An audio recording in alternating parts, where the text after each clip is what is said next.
You ask Tiger to solve. This deals with linear equations with one unknown. The final result is x equals 8. Let's solve it step by step.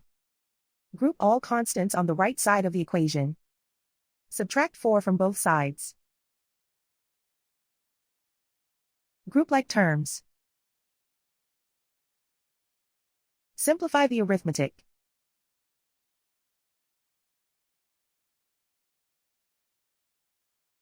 Isolate the x. Multiply both sides by inverse fraction 8 over 3. Group like terms. Multiply the coefficients. Simplify the fraction. Multiply the fractions. Simplify the arithmetic.